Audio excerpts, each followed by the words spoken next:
మిగతా వార్తలకు వస్తే తన కాల్ లిస్టు వ్యవహారంపై సీబీఐ జేడీ ఫిర్యాదుపై దర్యాప్తు జరుగుతున్నంత వేగంగా వైఎస్సార్ కాంగ్రెస్ పార్టీ గౌరవాధ్యక్షురాలు విజయం ఇచ్చిన ఫిర్యాదుపై దర్యాప్తు జరగడం లేదని ఆ పార్టీ నేతలు ఆవేదన వ్యక్తం చేశారు.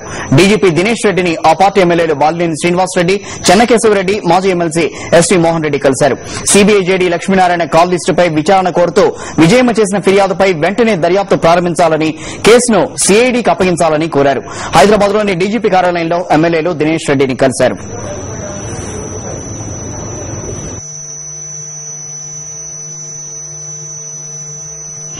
జేడీ లక్ష్మీనారాయణ గారు మరి ఆయన చేసిన ఇన్వెస్టిగేషన్ సక్రమంగా లేదు, కుట్రపూరితంగా ఉందనే ఉద్దేశంతో మేము కంప్లైంట్ చేయడం జరిగింది.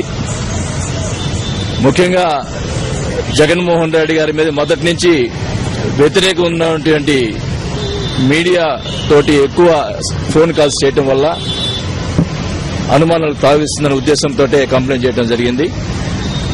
మొదటి నుంచి కూడా వ్యతిరేక మీడియా మన పొలిటికలే కాకుండా బిజినెస్ పరంగా వ్యతిరేక ఉన్నటువంటి మీడియా వాళ్ళతోటి లక్ష్మీనారాయణ గారు కొన్ని వందల ఫోన్ కాల్స్ చేయడం వల్ల మరి ఈ ఇన్వెస్టిగేషన్ తప్పుదారి పడుతుందని చెప్పి మేము పూర్తిగా విశ్వసిస్తా ఉన్నాం. మరి డీజీపీ గారు కూడా ఇది సక్రమంగా ఈ ఇన్వెస్టిగేషన్ ఎంక్వైరీ తొందరగా జరగాలని చెప్పి కోరుకుంటా ఉన్నాం. మరి సిపి గారికి మార్క్ చేశామని చెప్పన్నారు.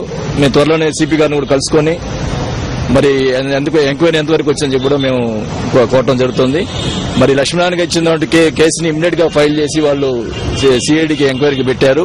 అట్లనే మేము ఇచ్చిన దాన్ని కూడా వెంటనే సిఐడికి వాళ్ళకి